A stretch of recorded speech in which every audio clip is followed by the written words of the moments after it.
महोदय, codeine cough syrup का मुद्दा जो इन्होंने उठाया है, मुद्दा था नकली दवाओं के सेवन के कारण होने वाली मौतों का।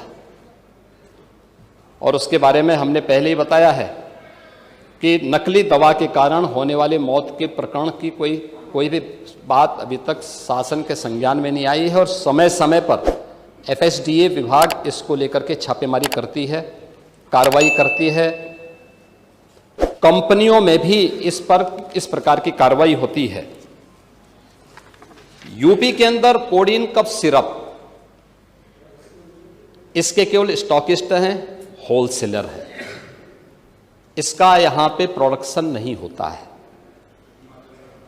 ये मध्य प्रदेश में, हिमाचल में और अन्य राज्यों में होता है। और जो मौत के प्रकरण सामने आए हैं वे मौत के प्रकरण अन्य राज्यों में आए हैं। जिन राज्यों में आए हैं वह जो भी प्रकरण सामने आए हैं यह तमिलनाडु में बने हुए एक सिरप के कारणों सामने आई है।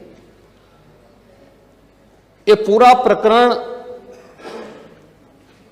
इलीगल, यानी इसमें एडिटेशन का भी नहीं है, यह इलीगल डाइवर्जन का है। इस डाइवर्जन के माध्यम से इन होलसेलर ने, जिसमें सहारनपुर का भी है, गाजियाबाद का भी है, वाराणसी का भी है, लखनऊ का भी है और कानपुर का भी है, इन लोगों ने इसको उन देशों में पहुंचाया है, उन राज्यों में पहुंचाया है जहां मद्य निषेध है, लेकिन वहां पे नशे के आदी लोगों को इसको लेने की एक आदत सी है, तो वहां पर उसका दुरुपयोग किया गया है। जबकि बिना चिकित्सीय परामर्श के इसका सेवन नहीं हो सकता, खासतौर पर बच्चों के लिए। एडल्ट भी चिकित्सीय परामर्श से इसका सेवन करता है। कौन ऐसा व्यक्ति है जिसने कफ सिरप नहीं लिया? खांसी होती है, हर व्यक्ति लेता है, लेकिन चिकित्सीय परामर्श से उसमें लिखा जाता है। क्योंकि पढ़ाई लिखाई से आप लोगों का कोई वास्ता है नहीं, इसलिए आप लोग हमेशा इस प्रकार की बातें करते हैं। अब बात पहले अब सुन लीजिए ना, आपने पूरी बात बोली तो हम लोगों ने आपकी बात सुनी। आप लोग चिल्लाते रहे तब भी हम आपकी बात सुनते रहे। अब कम से कम हमारी बात तो सुन लें। ये कार्रवाई सरकार ने की है और सरकार ने इसके लिए 79 अभियोग अब तक दर्ज किए हैं। इसमें 225 अभियुक्तों को इसमें नामजद किया है। 78 अभियुक्त अब तक गिरफ्तार हुए हैं।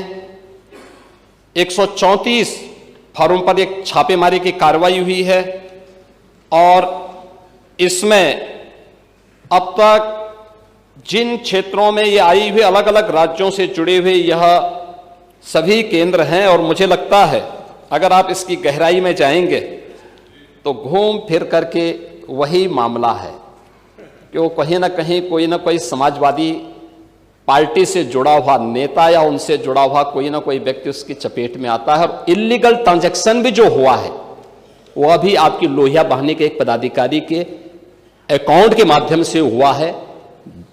STF इसकी जांच कर रही है।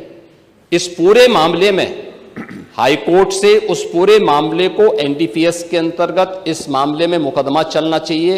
ये उत्तर प्रदेश सरकार ने इस लड़ाई को लड़ा है और उसको जीता है और इस मामले में कोई भी अपराधी छूटने नहीं पाएगा। और चिंता मत करिए, समय आने पर बुलडोजर एक्शन भी, उसकी तैयारी भी रहेगी। उस समय चिल्लाना मत करो।